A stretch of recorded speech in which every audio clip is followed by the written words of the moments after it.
ভগবান যার উপর কৃপা করেন তার গৃহেই সৎসঙ্গ বা সাধুসঙ্গ লাভ হয়। অকারণ করুণা বরুণালয়। শ্রী ভগবান কোন জীবের প্রতি যখন করুণা বর্ষণ করেন তখন গৃহে থেকেই তার সৎসঙ্গ লাভ হয়। সৎসঙ্গ এবং ভজন এটি ওতপ্রোত জড়িত। ভজন কখন আসে? সাধুসঙ্গ যখন আসে। একটা সেই কান টানলে যেমন মাথা আসে, ভজন সাধুসঙ্গ হতে আসে। আবার যখন ভজন শুরু হয় আমার জীবনে, আপনার জীবনে, তখন সেই ভজনের শিথিলতাও আসে। আবার সেই ভজনকে শিথিলতার স্খলিত হাত থেকে বাঁচাতেও সৎসঙ্গ দরকার। সৎসঙ্গ থেকে ভজন আসে, আবার ভজন থেকেই সৎসঙ্গ আসে। দুটো একে অপরের পরিপূরক। তো গৃহস্থ আশ্রমেই ভক্তির বা প্রেম ভক্তির বাধক নয়। আবার বলি, গৃহস্থ আশ্রম মানে সংসার আশ্রম ভক্তির বাধক নয়, বরঞ্চ ভক্তির সাধক। আমরা যারা গৃহে আছি, স্ত্রী পুত্র কুটুম্ব, রোগ শোক দুঃখ জ্বালা ব্যাধিতে সংসার ছেড়ে আপনাকে ভক্তির জন্য কোথাও যেতে হবে না। সংসার ভক্তির বাধক নয়, ভক্তির সাধক। দেখুন, শাস্ত্রে জ্যোতি, সন্ন্যাসী, ত্যাগী, ব্রহ্মচর্যের অনেক মহিমা আছে। তারা প্রণম্য, তারা জগৎ পূজ্য। সন্ন্যাসী, ব্রহ্মচারী, আচার্যগণ তারা কি মঠে জন্মেছে? একটু কথা বলুন, মঠে জন্মেছে কেউ? সন্ন্যাসীরা জগৎ পূজ্য, সকলেই প্রণম্য, কিন্তু তারা ভগবানের, প্রভুপাদ বা শ্রী গুরুদেব বা আচার্যগণ তারা ভগবানের স্বরূপ। কিন্তু এরা কোথায় এসেছেন? সন্ন্যাসী, ব্রহ্মচর্য, বানপ্রস্থ মঠে কোনো মহাপুরুষের জন্ম হয়নি, হয়েছে গৃহ আশ্রমে। একটা জিনিস ভেবে দেখেছেন, এরা কেউ মঠে আসেনি, সন্ন্যাস আশ্রমে আসবার কথা নয় তো, এসেছে সংসারে। এই জন্য শাস্ত্রে বলছেন যে ব্রহ্মচর্য, বানপ্রস্থ, সন্ন্যাস আশ্রম শ্রেষ্ঠ নয়, শ্রেষ্ঠ গৃহস্থ আশ্রম, গারস্থ আশ্রম। এটি অন্য তিনটি আশ্রমের জননী। যে সন্ন্যাস আশ্রম, বানপ্রস্থ আশ্রম, ব্রহ্মচর্য আশ্রম, এই আশ্রমের জননী হল গৃহস্থ আশ্রম বা গারস্থ আশ্রম বা সংসার আশ্রম। কিছু মনে নেবেন না, এই গৃহী বা গৃহস্থ সংসারীদের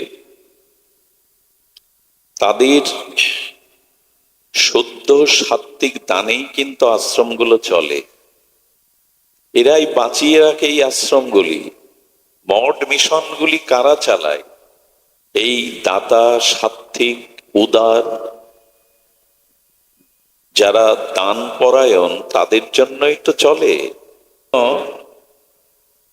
আমরা যদি আধ্যাত্মিক দৃষ্টিকোণ থেকে বিচার করি, তাহলে গৃহস্থ আশ্রম অন্য আশ্রমের শ্রেষ্ঠ। আজ পর্যন্ত তাদের আবির্ভাব এই গৃহেই হয়েছে। বরঞ্চ গৃহে থেকে যারা ভগবত ভজন করেন, অনাচারকে ত্যাগ করে সদাচারী হয়ে শুদ্ধ সাত্ত্বিক ভজন করেন, বেদ বাক্য জীবনে চরিত্রায়ন করেন। বেদের 4টি বাক্য সংসারীদের মানতে হয়। প্রথম বাক্য হলো মাতৃদেবো ভব। গর্ভধারিণী মাকে দেবী জ্ঞানে সেবা করো। পিতৃদেবো ভব, পিতাকে সেবা করো। তার আদেশ পালন করো। মৃত্যুর পরে তার আত্মকল্যাণের জন্য নিজে শুদ্ধ চরিত্রবান ভক্ত হয়ে তাদের পূর্বপুরুষের উদ্ধারের ভার গ্রহণ করো। তো পিতৃদেব ভব, তৃতীয় মন্ত্র এসেছে বেদ ভগবানে, আচার্য দেব ভব। শ্রী গুরুকে, আচার্যদেরকে সেবা করো। গৃহে কোনো সাধু সন্ত আচার্য যদি আসে, তাদের নারায়ণ জ্ঞানে সেবা করো। চতুর্থ মন্ত্র হলো অতিথি দেব ভব। সংসারী গৃহে আশ্রমে যদি অতিথি আসে, তাদের প্রাণ ঢালা সেবা করো। এই চারটি মন্ত্র বেদে এসেছে গৃহীদের জন্য। যদি এই বেদবাক্য পালন পরায়ণ হয়ে পিতামাতাকে দেবদেবী জ্ঞানে, সাক্ষাৎ দেবতা জ্ঞানে অকৃত্রিম সেবা করতে পারেন, যদি আচার্য শ্রী গুরু সাধু সন্ন্যাসী আচার্যগণের সেবা অনুরাগ দিয়ে তাদের আদেশ উপদেশ পালন করতে পারেন, অতিথিদেরকে যদি মান্যতা দেন, অতিথি পরায়ণ হন, অতিথি সেবা করেন, তবে সংসারে থেকেই আপনি সন্ন্যাসী, সংসারে থেকেও আপনি ভাগবত ভক্তির অধিকারী। যে সংসারের আমরা, যে আশ্রমের আমরা শ্রেষ্ঠত্ব পরিচয় দিলাম, এই যে সন্ন্যাস আশ্রম, ব্রহ্মচর্য, গারস্থ, বানপ্রস্থ, গারস্থ, এই যে বানপ্রস্থ আশ্রম, সন্ন্যাস আশ্রম, ব্রহ্মচর্য আশ্রমের থেকে সর্বোপরি সর্ব উপরে আমরা গারস্থ আশ্রমকেই মান্যতা দিলাম। সেই গারস্থ আশ্রমের আচরণ কেমন হবে, পরিবেশ কেমন হবে, তাদের মন মানসিকতা চরিত্র ব্যবহার কেমন হবে? বাচ্চাগুলি কারা কথা বলছে, কি বলছেন? খুব ধ্যান দিতে হবে। সমস্ত আশ্রমের জননী শ্রেষ্ঠ যে গারস্থ আশ্রম, তার পরিচয়, তার ব্যবহার, তার আঙ্গিকটা কেমন হতে হবে? মহাপ্রভু একটি সত্য দিয়ে দিয়েছেন, ছাড়ি অনাচার কর কৃষ্ণের সংসার। এই কথা বলেই কিন্তু আমাদের মাথায় সমর্থন দিলে হবে না ঘাড় বেঁকিয়ে, যে তাহলে আমরা সমস্ত আশ্রমের শ্রেষ্ঠ আশ্রমে আছি। সংসার বা গারস্থ আশ্রমের পরিচয় দিয়েছেন মহাপ্রভু। অনাচার যেখানে আছে সেটি শ্রেষ্ঠ আশ্রম, প্রকৃত গারস্থ আশ্রম নয়। সদাচার সম্পন্ন বেদের এই চার মন্ত্র যারা চরিত্রায়ন করে চলেন, তাকেই শ্রেষ্ঠ বলা হয়েছে। আমরা সংসার গড়তে পারিনি, আর এই জন্য আজ গৃহে সংসারে শান্তি নাই। মহাপ্রভুর বাণীকে, মহাবাণীকে আমরা বহুমানন করিনি, মূল্যায়ন করিনি। আমাদের আর্য ঋষিদের শাস্ত্র বাক্য অনুসারে আমরা সংসার জীবন যাপন করিনি। অনাচারকে পরিত্যাগ করে সদাচারকে গ্রহণ করিনি। সংসারটাকে আমি আমার কর্তৃত্ব অভিমানে অহংকারী হয়েছি, কৃষ্ণের সংসার ভাবতে পারিনি। এই সংসারটি ভগবানের, কৃষ্ণের, এই অভিমান ত্যাগ করতে পারেনি। কর্তৃত্ব অভিমান, ভোগ বিলাসে আজ প্রতিটি গৃহ মন্দির আশ্রমকে আমরা কলুষিত করেছি, কলঙ্কিত করেছি। আজ গৃহ নরকে রূপান্তরিত করেছি। ভজন নাই, সাধন নাই, পবিত্রতা নাই। আজ আছে শুধু ভোগ বিলাস। প্রতিটি গৃহ সংসার আশ্রম থেকে আজ নরকে রূপ নিয়েছে প্রায়শ। এর কারণ কি? এর কারণ বিবাহোত্তর জীবনে স্বামী স্ত্রী তো সংসারের রূপকার। আজকের যে যুবক যুবতী আগামী দিনের তারাই হবে স্বামী বা সহধর্মিণী। এরাই সংসারের রূপ দেবে। এদের তপসাধনা, এদের ত্যাগ, ইন্দ্রিয় সংযমের দ্বারা সুসন্তান জগতে আসবে। তাদের ইন্দ্রিয় সংযম, ত্যাগ, তিতিক্ষা, বৈরাগ্য দ্বারা এই সংসারকেই তারা স্বর্গ নয় বৈকুণ্ঠ সম করে তুলবে। কিন্তু দুঃখের বিষয়, আজ স্বামী স্ত্রী রূপে যারা সংসারে প্রবেশ করে তাদের সংযম আছে? বিবাহ কি শুধু ভোগের জন্য? যন্ত্রের দানব, এই মানে যন্ত্রের যন্ত্রণা এগুলো দিবেন না দয়া করে, কষ্ট হয়। বিবাহের উদ্দেশ্য কি? নারী ভোগের বস্তু যারা মনে করেছে এরা অসুর, এরা রাক্ষস, এরা নরক বানিয়ে ফেলবে, এরা লঙ্কা বানিয়ে ফেলবে সংসারকে। যতই সোনার লঙ্কা সোনা দিয়ে বাঁধানো হোক, শান্তি থাকবে না। লঙ্কা কি ছিল? সোনা দিয়ে মোড়ানো না? সোনার লঙ্কা ছাই হয়ে গেল, পুড়ে গেল কেন? কারণ রাবণ ভোগের থেকে বেরোতে পারেনি, অহংকার থেকে বেরোতে। এখন সংসার সোনা দিয়ে মুড়িয়ে কি করবেন? মনি ভোগের বস্তু নয়, বিবাহ ইন্দ্রিয় ভোগের জন্য নয়। কিন্তু আজ কাকে বোঝাবেন এই কথা? বিবাহ সংস্কারটাই নষ্ট হয়ে গেছে। এই জন্য প্রথমে আমাদের লক্ষ্য দিতে হবে বিবাহের উদ্দেশ্য কি, সংসারে থেকে কি করে ভক্তির বাধক না হয়ে ভক্তির সাধক হওয়া যায়, গৃহে থেকে সংসারে থেকে কি করে গোবিন্দ পাদ পদ্ম ভজন করা যায়, এই উদ্দেশ্যই আজ আমাদের নাই। আমরা ইন্দ্রিয় তর্পণের জন্য, দেহ ভোগের জন্য এই সংসারে মেতেছি। সংযম কোথায়? ত্যাগ কোথায়? আদর্শ কোথায়? আজ এগুলি আমাদের নতুন করে ভাবতে হবে। সোনা দিয়ে মোড়ালেও লঙ্কা পুড়ে ছাই হয়ে যাবে, ধ্বংস হয়ে যাবে যদি নারীকে ভোগ্য বস্তু ভেবে বসি। বিবাহের উদ্দেশ্য হলো ধর্মসম্মত জীবনযাপন করা, কারণ গৃহটা আশ্রম। বিবাহের উদ্দেশ্য ধর্মসম্মত জীবনযাপন করা, কামসম্মত জীবন নয়, ভোগসম্মত জীবন নয়। উল্টে দিয়েছি আমরা। দেখুন, ধর্মসম্মত সংসার ভক্তির কারণ, আর ভোগসম্মত সংসার, কামনাসম্মত সংসার বন্ধনের কারণ। কেমন? যে তালাটা আপনি চাবি দিয়ে লাগালেন, ওই তালাটা খোলবার জন্য কি আলাদা চাবি লাগবে? কথা বলুন, আলাদা চাবি লাগে?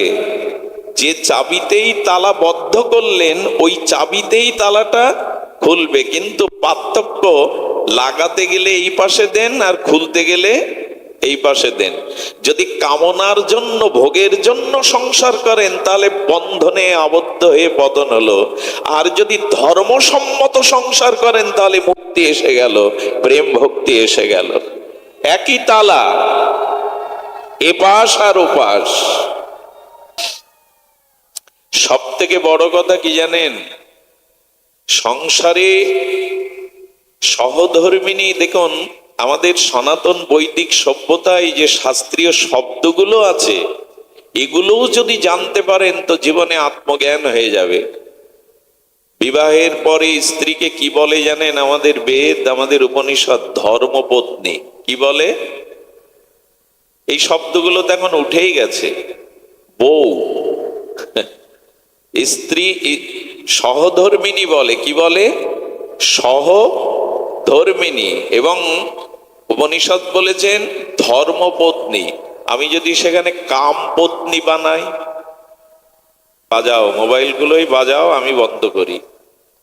বন্ধ করো না, বললাম তো আগে। জয় শ্রীরাধে। আমরা আসলে নিয়ম মানি না। আমি মসজিদের গায়ে লেখা দেখেছি যে মোবাইল বন্ধ করে ঢুকুন, ওরা, ওদের ভুল হয় না। এখানে আপনি 1000 বার বলবেন, বেজে উঠবে। জয় রাধে। তো ধর্মসম্মত জীবনযাপন করাই হলো বিবাহের উদ্দেশ্য। আমি একা ভার বইতে পারছিলাম না, তাই বিশেষ রূপে বহন করাকে বিবাহ বলে। আমি একা সাধন, ভজন, ধর্ম, সেবা এই ভার বইতে পারছিলাম না, তাই সেই ধর্ম, সেবা এই ভার বিশেষ রূপে বহনের জন্য ধর্মপত্নী আনলাম, সহধর্মিনী আনলাম। সহধর্মিণী কাকে বলে জানেন? স্ত্রী, বউ, বধূ এই শব্দগুলোর আলাদা ব্যাখ্যা, কিন্তু সহধর্মিণী কাকে বলে? স্বামীর সুখে সুখে, স্বামীর দুঃখে দুঃখী হয়ে, স্বামীকে ভোগের পথে, কামনার পথে আর পতন না ঘটিয়ে, স্বামীর ধর্ম, কর্ম, তপ সাধনায়, ত্যাগ বৈরাগ্যে সহায়তাকারী হয়ে যে স্বামীকে যুগলের চরণে পৌঁছে দেওয়ার সহায়তা করে, এরই নাম সহধর্মিণী। শাঁখা সিঁদুর পরে ঘরে থাকলেই সে সহধর্মিণী না। স্ত্রী দুই প্রকারের, মায়েরা ভালো করে শোনো। স্ত্রী দুই প্রকারের, অবশ্য তাদের লক্ষণ 4 প্রকার বলেছে, কিন্তু স্ত্রী জাতি দুই প্রকারের আমাদের আচার্যরা বলছেন। এক বিদ্যারূপী স্ত্রী আর এক অবিদ্যারূপী স্ত্রী। যারা সংসারে ভার নিতে আসে, ভার হতে আসে না। যে সংসারে যায় সেই সংসারের ভার যারা বহন করতে আসে, এরা বিদ্যারূপী স্ত্রী, ভার হতে আসে না। বিদ্যারূপী স্ত্রী কি করে? নিজের চেতনা, নিজের জ্ঞান, নিজের ত্যাগ, সেবা দিয়ে যারা স্বামীকে ভোগের পথ থেকে, কামের পথ থেকে, প্রবৃত্তি ইন্দ্রিয় তর্পণের পথ থেকে যারা মোড় ঘুরিয়ে দিয়ে যুগলের চরণ সেবায় হাত ধরে পৌঁছে দেয়, এরাই সহধর্মিণী, এরাই বিদ্যারূপী স্ত্রী। আর যারা রূপ, যৌবন, ভোগ বিলাসে মায়া মোহগ্রস্ত করে স্বামীকে কামের পথে, ভোগের পথে টেনে নিচে নামায়, এরা অবিদ্যারূপী স্ত্রী। সারদা মা না থাকলে রামকৃষ্ণ পরমহংস হতে পারতেন না। বিষ্ণুপ্রিয়া দেবী না এলে মহাপ্রভুর গম্ভীর গাম্ভীরায় এত ত্যাগ দেখাতে পারত না।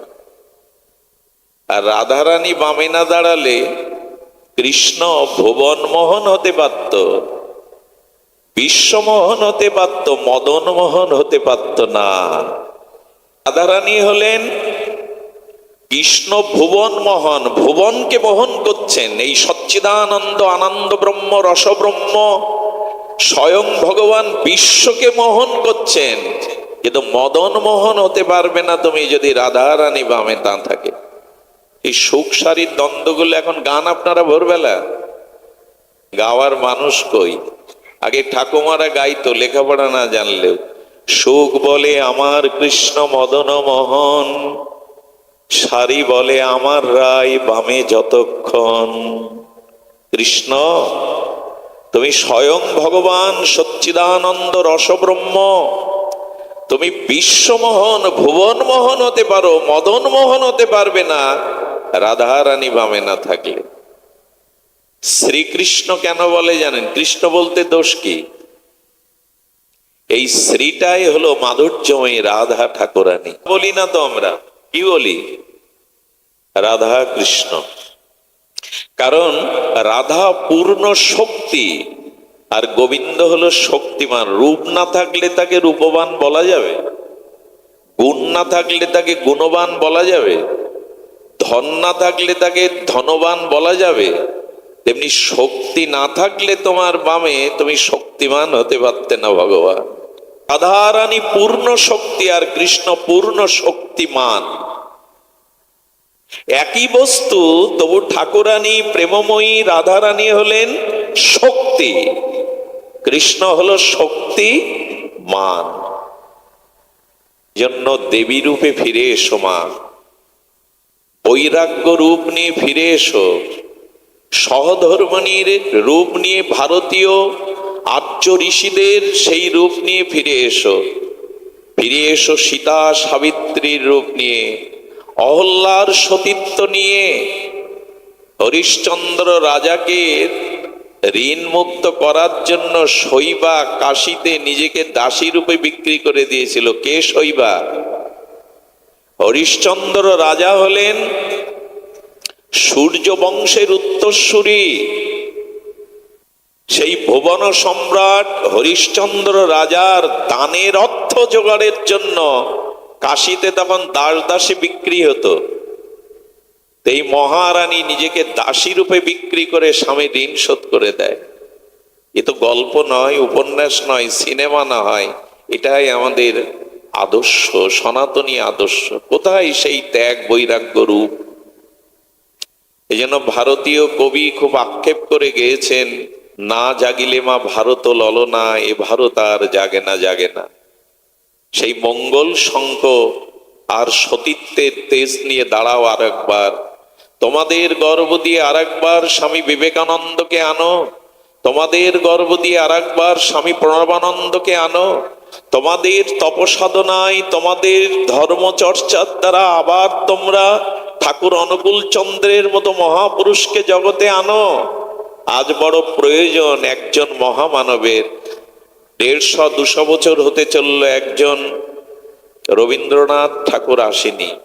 আজ বড় সুসন্তানের অভাব, কিন্তু ধর্মচর্চা না করলে, সাধনা না থাকলে এমনি এমনি আসবে না।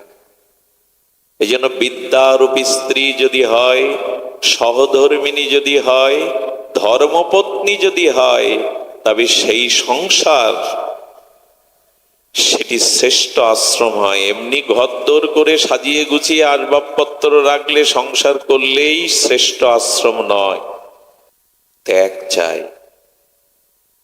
দেখুন, জীব এবং ঈশ্বর এদের মধ্যে পার্থক্য কোনটি? ভগবান নেমে আসেন কেন? এই যে আপনারা লক্ষ্য করেছেন, কশ্যপ এবং দেবাহুতি, এই যে তাদের তপসাধনার দ্বারাই তো ভগবান সেখানে আছেন। বসুদেব দেবকীর সাধনার দ্বারাই তো ভগবান আসেন। কৌশল্যা মহারাজ দশরথের যোগ্য তপসাধনার দ্বারাই তো ভগবান আবির্ভূত হন। 12টা বছর স্বামী বিবেকানন্দের মা কাশীতে শিবের উপাসনা করে স্বপ্নের দ্বারা শিব ঠাকুরই বলেছিলেন, আমার শক্তি রূপে আমি তোর গর্ভে আসছি। 1 বছর ধরে রুদ্রদুয়ারে, এই বাজিতপুর, বৃহত্তর ফরিদপুরের বাজিতপুরের ভুইয়া বাড়িতে স্বামী স্ত্রী মিলে রুদ্র ভগবানের রুদ্ধ দুয়ারে তপস্যা করেছিলেন। স্বপ্নেতে ভগবান শিব বলেছিলেন, আমি শক্তি রূপে আসছি। প্রবানানন্দ রূপে এসেছিলেন তিনি, স্বামী প্রণবানন্দ।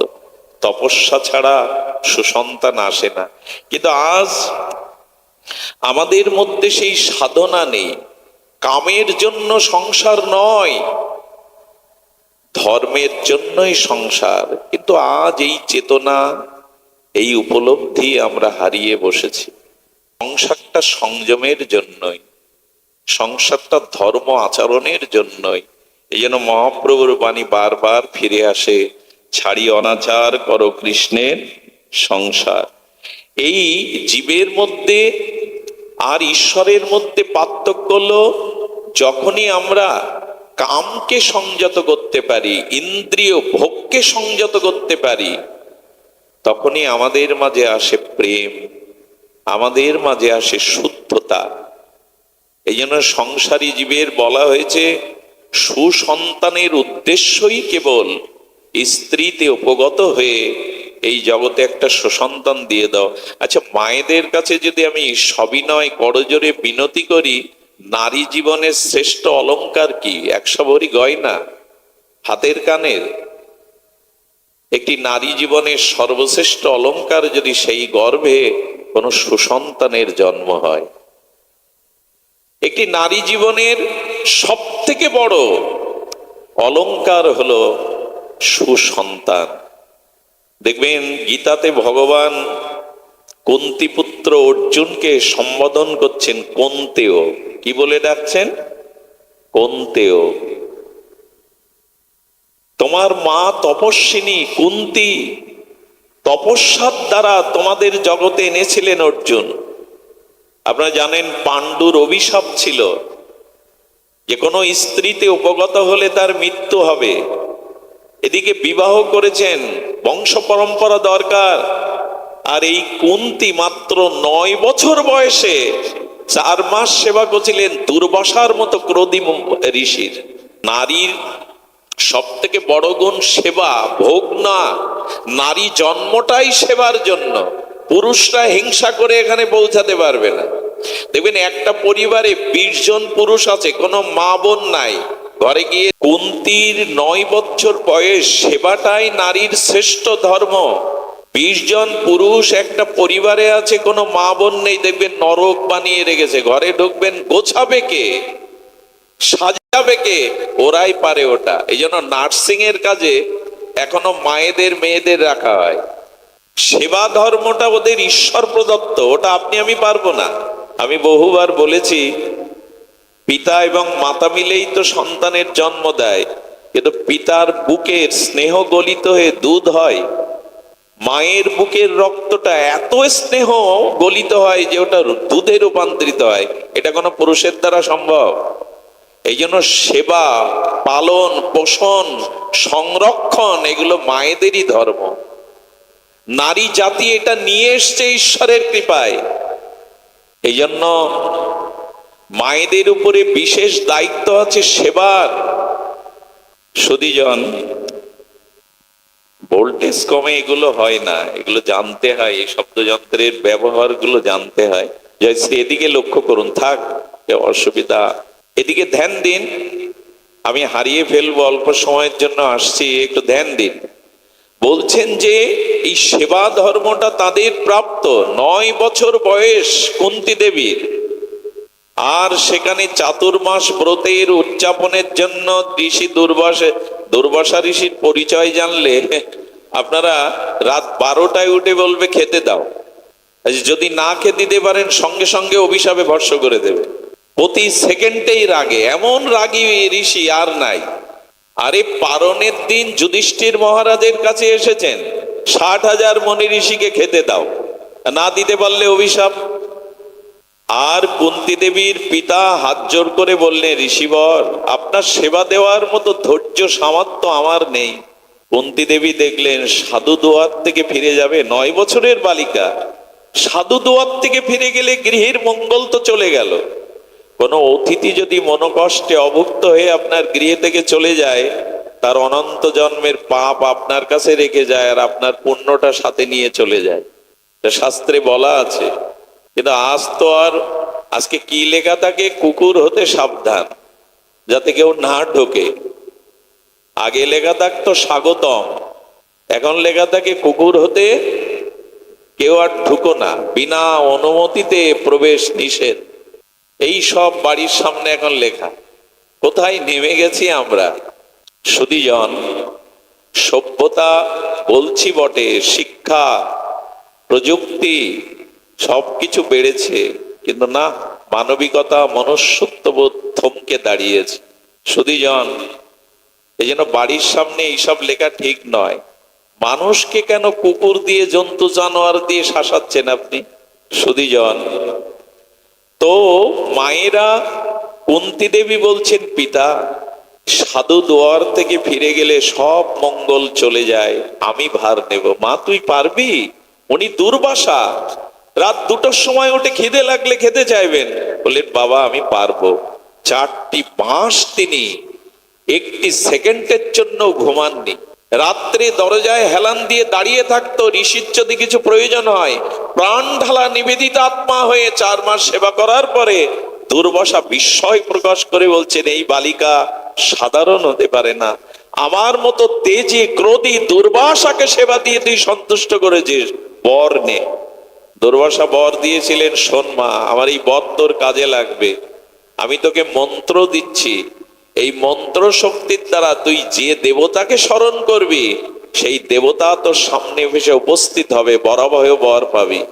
এই জন্য স্বামীর কাছ থেকে সন্তানের আদেশ নিয়ে এই মন্ত্র স্মরণ করে দেবতাদের দ্বারা তিনি যুধিষ্ঠির ধর্মরাজের কাছ থেকে নিয়েছিলেন, পবনের কাছ থেকে আমাদের ভীমসেনকে নিয়েছিলেন, দেবরাজ ইন্দ্রের তপশক্তির দ্বারা অর্জুনকে নিয়েছিলেন। সম্ভব এটা? এই জন্য সুসন্তান তপস্যার দ্বারা, ত্যাগ বৈরাগ্যের দ্বারা ছাড়া হয় না। এয়ারপোর্ট ছাড়া বিমান লাভবে এখানে? স্টেশন ছাড়া ট্রেন থামে সব জায়গায়? ভালো গর্ব ছাড়া, তপস্যা ছাড়া সুসন্তান আসে না। সেটাই তো তৈরি করতে পারিনি আমরা সংসারে। সুধীজন, এই জন্য শাস্ত্রে বললেন কাম পত্নী বানাবেন না, ভোগের জন্য মায়েরা না, মেয়েরা না, ধর্মপত্নী বানান। আমাদের বুধাটার পাশে, আমার জন্মস্থানের পাশে একটা মেয়ের বিয়ে দেয়, বাবা অনেক কষ্ট করে টাকা ব্যয় করে, মেয়ের সুখ প্রতিটা বাবাই চায়।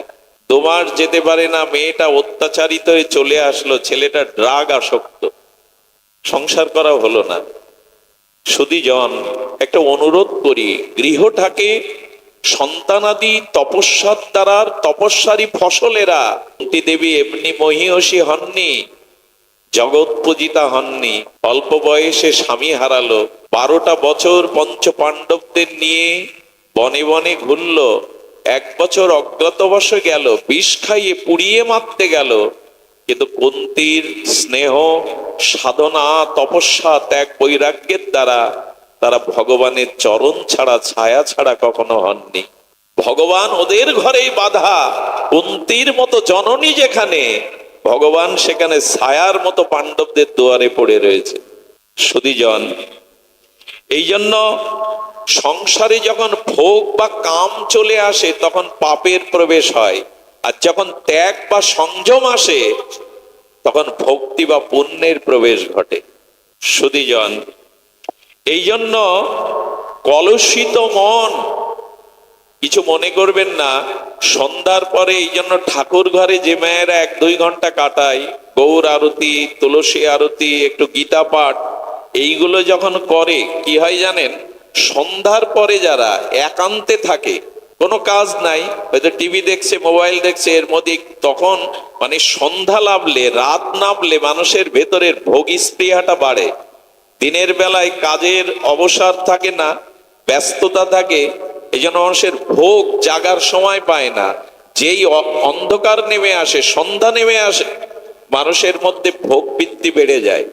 এই জন্য যে মায়েরা, এই মেয়েরা সন্ধ্যাবেলায় ঠাকুর ঘরে 2 ঘন্টা কাটায়, হরিনাম 16 মালা জপ করে, এদের মধ্যে ভোগ বাসনা জাগার অবকাশ পায় না, ইন্দ্রিয় ভোগের চিন্তা জাগে না, তারাই রক্ষা পায়। এখন আর ঠাকুর ঘরে মানে 3টে শাকের ফু আর একটু একটু জল দেওয়া, এই ওখানে বন্দনা নেই, কীর্তন নেই, শাস্ত্র অনুশীলন নেই, একেই সন্ধ্যা বন্দনা বলি আমরা। আর কি হবে, মোবাইল নিয়ে বসো, টিভি নিয়ে বসো, ভজন আর হয়েছে। এই জন্য কলুষিত মন একান্ত থাকলে কলুষিত হয়, আর ভজন সাধন নিয়ে একান্ত থাকলে মন পবিত্র হয়। এখন আমাদের যেমন দেখি তাই তো ভেতরে প্রবেশ করে, শিখলে কোথায়, দেখলাম যেথায়, যা দেখি তাই তো ভেতরে আসে। যেন সন্ধ্যার পরে মা একটু মালা নিয়ে বসো, রিমোটের চ্যানেল কটা, 200-250 শুনেছি, তো 200-250 না, 108টা একটু হাত দিয়ে ঘোরাও, তাহলে আর এই জন্ম মৃত্যু চক্রে ঘুরতে হবে না, একটু ওই মালাটা ঘোরাও। রিমোট ঘোরালে কি হবে আমি জানি না, 4টে জিনিস হবে। টিভির সামনে বসে 2-4 ঘন্টা রিমোট ঘোরালে 4টে জিনিস হবে, চোখের দৃষ্টি নষ্ট হবে, সময় অপচয় হবে, চরিত্রের মধ্যে ওই পচা দুর্গন্ধ আর ওই জিনিসগুলো ঢুকবে, আর মানুষের মনের দূষণ আসবে। এই 4টে হবেই হবে। কিন্তু মালা ঘোরালে, ভগবানের নামের মালা ঘোরালে জন্ম মৃত্যু চক্র থেকে রেহাই পাওয়া যাবে। এই জন্য দেখুন, আগেকার ঠাকুমারা, মায়েরা সারা দিন পরিশ্রম করে লেখাপড়া জানলে রামায়ণ নিয়ে বসতো, মহাভারত নিয়ে বসতো, ভোরে তাদের উঠতে দিতেই হবে। এখন কোনো মায়েরা যদি ভোরে ওঠে, বিশেষ করে গ্রামে না শহরে, অন্যজন জিজ্ঞাসা করে বাড়ি কোনো বিপদ হয়েছে, এত ভোরে উঠেছ? ভোরে ওঠাটাই এখন বিপদ। অনেকেই প্রশ্ন করে এত ভোরে উঠেছ কি, বাড়ি কারো অসুখ হয়েছে, সমস্যা হয়েছে? সুধীজন, এসব কথা ভাগবত কথার বাইরের কথা নয়। সংসারী যদি না বাঁচে, সুসন্তান যদি জগতে না আসে, জগতের যে দুর্দশা দেখছেন আরো দুর্দশায় পর্যবেসিত হবে। যাই হোক, গারস্থ আশ্রমের এমন শক্তি আছে, স্বামী স্ত্রী যদি ধর্মপত্নী হয়, সহধর্মিণী হয়, ত্যাগ তপস্বিনী হয়, ইন্দ্রিয় সংযম করে কামের বদলে যদি প্রেমের উপাসনা করে, তারা ভগবানকেও পুত্র বানাতে পারে। শুনে রাখুন, ভগবানকেও পুত্র রূপ বানাতে পারে, তাদের কাছে ভগবান আসতে বাধ্য। কপিল দেব এলেন না দেবহূতির কাছে, ভগবানকেও তারা পুত্র রূপে পেতে পারে শুধু সাধনার দ্বারা, তপস্যার দ্বারা। মাটি পুড়ে তো ভগবান আসেন না। একটা জিনিস আপনাদের এই পরিসরে বলি, এই সমাজে কোন ব্যক্তিকে ভগবান তার প্রারব্ধ কর্ম অনুযায়ী বেশি ধন দিয়েছেন, কেউ নির্ধনী, কাউকে অতিরিক্ত বিদ্যা দিয়েছেন, কেউ বা বিদ্যা অর্জন করতে পারেননি। এই অসমতা আছে সমাজে। কিন্তু লক্ষ্য করেছেন ভগবান ধন বিদ্যা অন্যান্য জিনিস পার্থক্য করে দিয়েছেন, কিন্তু মন সবার দুটো দিয়েছেন না একটা? কেন একটা? সবার বেলায় অর্থ রূপ যৌবন বিদ্যা শক্তি আলাদা আলাদা, মন একটা দিলেন কেন সবাই? মন একটা দিলেন এই জন্য যে না, মনটা ভগবানকে দাও। দু চারটে হলে চারিদিকে চলে যেত, একটা মন দিয়েছি ওটা অন্য কাউকে না নিয়ে আমার চরণে দাও, মনমনা ভব মনটা আমায় দাও। দু চারটে দিলে চারদিকে দিয়ে দিতে, একটাই দিয়েছে মন, আর দিয়ে আবার চাইছেন একবার উলোধ্বনি দাও, একবার একবার দিয়ে আবার গীতাতে বলছেন মত চিত্ত মনটা আমায় দাও। ভগবান হাত বাড়িয়েছেন, আহ্বান করছেন মন আমায় দাও, আর কাউকে দিও না, আগে আমাকে দাও। আমাকে দিলে যে প্রসাদ রূপে পাবে, মন্দিরে যেমন ভোগ লাগায় ওই ভোগটা ভগবানকে লাগালাম, এবার সবাইকে বিলিয়ে দাও। যে মনটা ভগবানকে দিলে সেই মন থেকে যে প্রসাদ আত্মতৃপ্তি আসবে, এবার এটা জগৎকে দিয়ে দাও। কিন্তু মন আগে কাউকে দিও না, অগ্রে আমাকে দাও।